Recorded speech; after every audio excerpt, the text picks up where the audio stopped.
Hoje eu queria falar como o comentário bíblico pode te atrapalhar. E ele vai te atrapalhar. Eu sei que isso pode parecer meio estranho e impopular, só que o comentário bíblico ele é uma ferramenta que foi criada para nos auxiliar, só que ele está nos deixando preguiçosos. Eu vou dar um exemplo básico. Por exemplo, você vai lá sair daqui e vai até o shopping da tua cidade. Tu não sabe o trajeto. Você vai botar no Waze, ele vai botar no naquele aplicativo aí de navegação e você vai, né? Se você não olha, não presta atenção no caminho, fica só recebendo as informações do aplicativo, provavelmente da próxima vez você vai precisar do aplicativo de novo. Se você só faz isso, você não aprende o trajeto, você não preocupa em entender como é que você faz para sair do ponto A e chegar no ponto B. Você só segue as informações. Então, o aplicativo ele te ajuda a resolver um problema e ainda te deixa mal acostumado, porque você fica na dependência dele. Agora, quando você senta, analisa a cidade, olha o mapa, vê como é que tu sai daqui, quais são os trajetos possíveis, tu vai gravar aquilo com mais informação, com uma facilidade maior e vai muitas vezes até conseguir chegar num caminho mais fácil do que do aplicativo e vai gravar o caminho. Não vai ficar na dependência do aplicativo, você vai conseguir fazer aquilo de forma independente. E às vezes é isso que o comentário bíblico faz. Tu vai montar uma pregação em Mateus, por exemplo. Aí tu pega lá, tu nem leu Mateus, tu pegou o comentário bíblico, leu toda a introdução, e aí tu quer pregar lá em Mateus capítulo 16, aquela parte lá que Jesus está passando por Cesareia de Filipe, né, e usa pela primeira vez o termo igreja.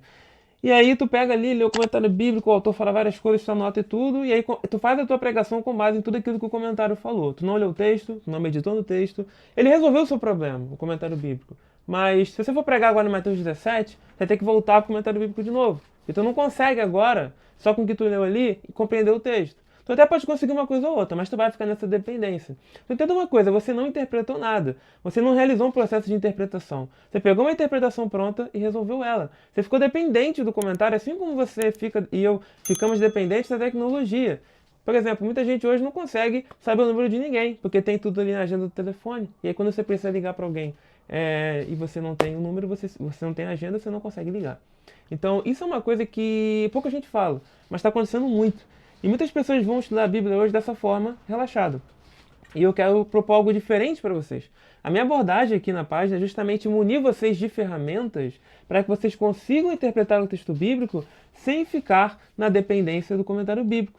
O comentário bíblico, ele é muito bom, não estou dizendo para não usar ele, mas use o comentário depois do processo interpretativo. E esse processo interpretativo tem que ser feito com base em oração, em buscar a presença de Deus, ler o texto de uma forma piedosa, orar a Deus, meditar sobre aquele texto durante vários dias, ler o livro inteiro, vai ler Mateus inteiro, vai entender aquilo ali que está acontecendo, e aí você vai montando a tua pregação com base nisso. Aí depois tu vai no comentário bíblico, vai ver se você não concluiu nenhuma besteira, vai ver se você não deu uma viajada. E às vezes, sendo bem sincero, até o comentário bíblico dá uma viajada também.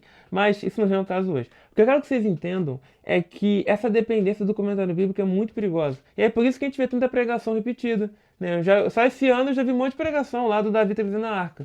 Né? Aquele texto que é muito bonito, mas como é um texto que muita gente prega em círculos pentecostais, acaba que você não tem, por exemplo, teve uma pregação em Sofonias, não teve nenhuma pregação em Naum, que são temas muito bons, que são livros muito bons também. Só que aí a gente fica daquele jeito acomodado, meio preguiçoso, e infelizmente acaba não se aprofundando tanto no texto e não usando um método que é importante. Esse método que eu quero que vocês entendam, ele é uma forma de vocês conseguirem, de fato, ir muito bem ali no texto bíblico, conseguir fazer esse processo interpretativo. Né? Você pode usar para o estudo bíblico, você pode usar para pregação. Essa que é a ideia. Que é o nosso curso básico aqui de interpretação bíblica. É claro que a proposta no futuro é deixar esse método muito, muito mais robusto.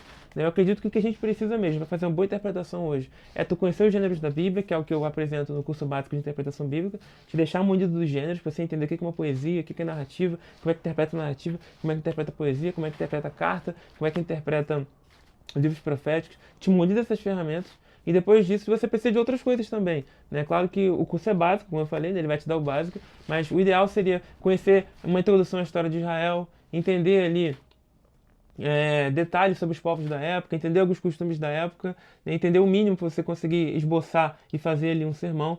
E com base nisso você vai cercando de todos os lados de uma forma que você fique independente. Você fica independente para conseguir fazer aí uma boa pregação, fazer um bom estudo na sua igreja. Não estou dizendo que você não deva consultar literatura, você tem que consultar, mas a consulta da literatura, ela é depois.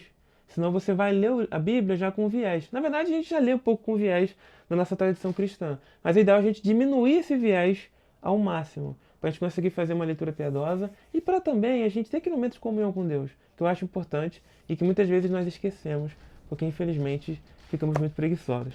Espero que tenham gostado desse vídeo, fica aqui a reflexão, e se quiser conhecer nosso comentário bíblico, o link que vai estar na descrição e no primeiro comentário fixado. Obrigado e até a próxima. Deus abençoe.